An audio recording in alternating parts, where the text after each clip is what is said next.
Hey everyone, it's Sevi. Coming up in Star Rail version 1.4 is another trio of very attractive new characters, plus our first rerun banner featuring the one and only Seele. In this video, we're going to analyze what we know of their kits, weigh their pros and cons, along with other considerations that can help you decide who you might pull for during this version if you're still on the fence about it, or if you'll be skipping entirely. Let's begin. For the first half of 1.4, we have Sword Master Jingliu, a 5-star ice character on the path of destruction. And I'm just guessing here, but I think Hoyo really loves destruction. She's got a pretty interesting and relatively easy to use kit in which her gameplay loop mainly involves going in and out of her spectral transmigration state by generating synergy stacks with her normal skill attack and ultimate. During her spectral state, she can only use her enhanced skill attacks to deal blast damage, but its unique mechanic is that she consumes every other ally's HP and converts it into an attack buff for herself. That's very befitting of a destruction unit and a pretty morbid way to get stronger, but knowing her lore, it is quite appropriate. It's the first unit we've seen who implements this team lifesteal mechanic, in contrast to Blade, who consumes his own HP to buff himself. That brings in new considerations and potential synergies to unlock. For one, we'll have to see how she changes up team survivability dynamics, as you have to deal with both enemy attacks and Jingliu's own team lifesteal. While it seems that it'll be chipping away very little HP, that could still add up to be quite a lot of HP in a long fight. We'll see if preservation units who have minor to no healing utility can still be comfortable enough in keeping your team alive, or if abundance units are simply going to be much more preferable to maintain consistent team-wide sustain.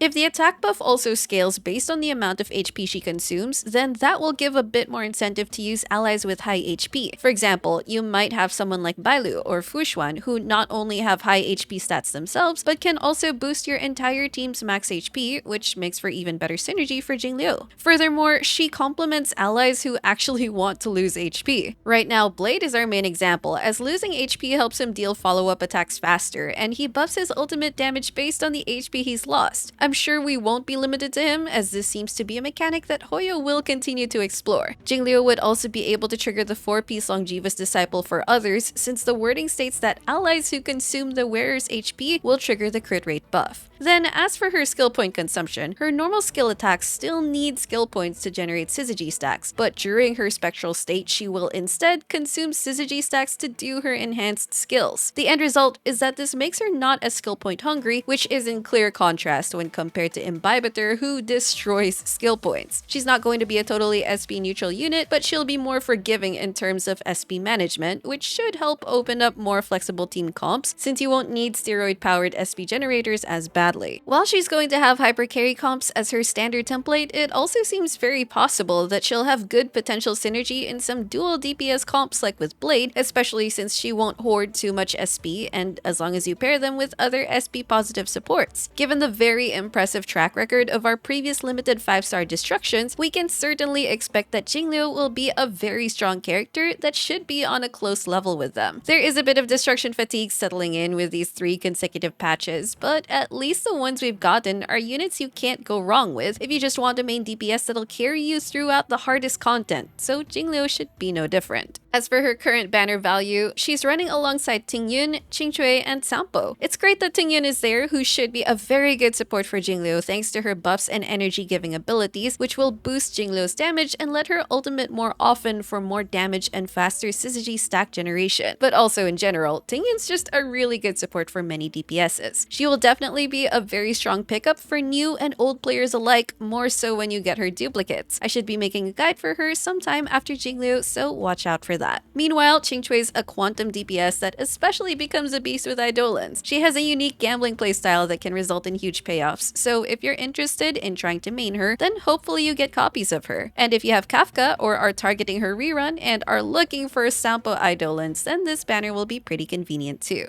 And for our other new featured 5-star hunt character, it's Numby, the stonk spinning warp trotter.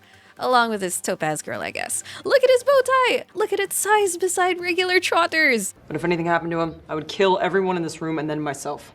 Very violent eulogy, I like it. But as cute as they are, you should be aware of how their playstyle works and if it's something that'll largely benefit your preferences. Their gameplay is generally about marking enemies by applying the Proof of Death status, which increases the follow-up attack damage received. Numby acts as a separate entity that has its own speed and turn counter, and it does follow-up attacks on the enemy afflicted by Proof of Death. Topaz can buff Numby's damage and crit with her ultimate, and she has certain passives where ally attacks can advance Numby's actions to let it do more frequent stonk attacks. But since the Proof of Death amplifies any source of follow-up attack damage, this opens up very interesting synergies with follow-up attack teammates and teams focused on that playstyle, and makes Topaz also a partial support teammate. So far, we have a good amount of units that incorporate follow-up attacks in their kit, like Clara, Himiko, Jingyuan, and more. We'll definitely get more such units in the future, so Topaz and Numby's value could continue rising. Her mechanics are primarily single-target oriented though, so you'll definitely want other teammates that can supply enough AoE damage to get you through this multi-target waves. It seems like Topaz is going to be a pretty good pull if you're invested in that mechanic. We'll have to see how Topaz's skill point efficiency plays out to observe how much synergy she can have with certain allies that are especially SP hungry. If using her skill often isn't as necessary, then she could take on a skill point generator role as well, which should make her an even more flexible teammate. We're also going to have to find out how well she can function as her own hypercarry, even without having follow-up teammates to amplify. Right now, I do think such follow-up units already have very strong teams, even without a dedicated follow-up attack supporter. It's not entirely similar to Kafka's situation, where units like Sampo or Luca really want Kafka to maximize their dot potential. So it remains to be seen if Topaz is going to elevate follow-up units to a whole new game-changing level, or maybe improve them, but not necessarily by a massive amount that would necessitate pulling her for them. Though what surprised me the most was her technique's many uses. She can make Numby search for treasures and warp trotters in the overworld, earn a small amount of extra credits per day, and in Simulated Universe, you get extra cosmic fragments with a chance to get a curio. The technique still has combat advantages though, since it allows Topaz to regenerate extra energy after launching their first attack, but other exploration and resource benefits are a pretty nice bonus to have. All in all, Topaz and Numby seem to be an interesting addition to the follow-up attack roster, and she has a promising position since specialized characters help further unlock the potential of specific team archetypes and elevate other characters in their same niche. I'm actually surprised that it's a hunt character who's taking the follow-up attack buffer role, but I guess that would also mean that we can expect her to at least have good single target damage output.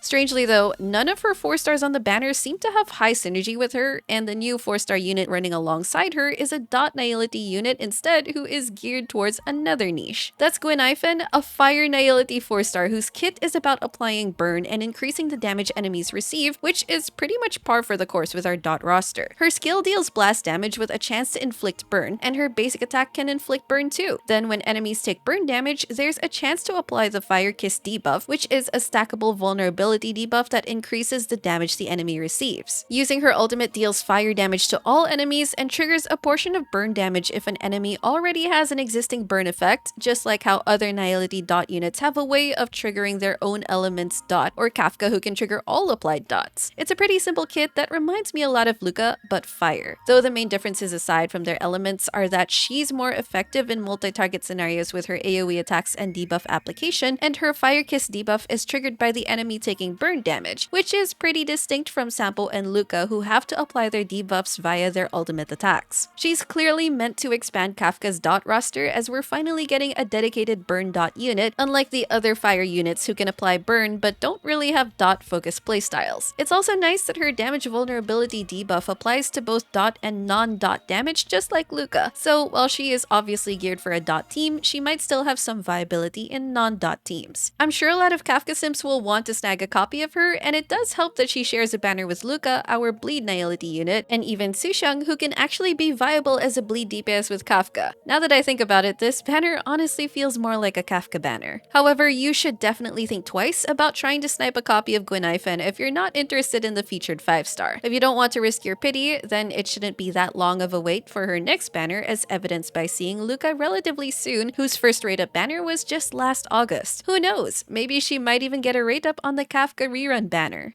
Speaking of rerunning, our final consideration is Seele, who was the very first limited 5-star on Star Rail's release, and with the PlayStation release, it's only fitting that we're going back full circle to her. She definitely made her mark as one of the best DPSs thanks to her packed kit. Resurgence grants extra actions by killing enemies, which can make her deadly in multi-target scenarios and bosses with easy-to-kill enemies, plus she amplifies her own damage and speed to make her deal an insane amount of single-target quantum damage. Of course, now that our roster has grown, there's a lot of strong competition in both single and multi-target scenarios, but Seele still held her ground as a top-tier DPS, and if she's a unit you just really personally like, you won't go wrong with her. However, if you're also more interested in other DPSs, like if you already have well-built DPSs, are already pulling for Jingliu, or are looking forward to other releases or reruns of DPSs, Seele can safely be skippable. There's already a lot of content about her, so you'll have a pretty good idea of her practical capabilities and synergies.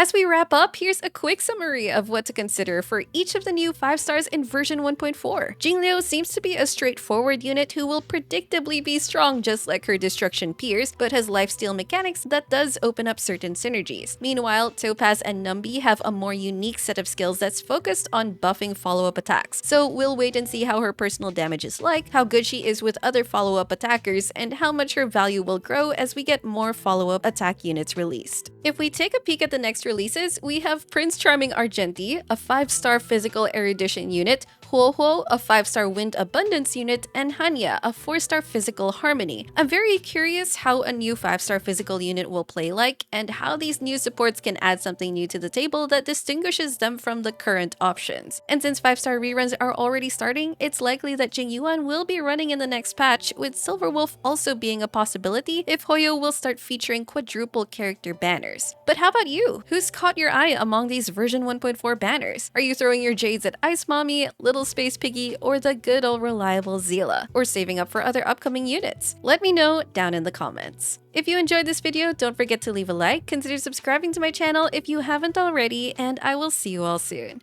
Take care!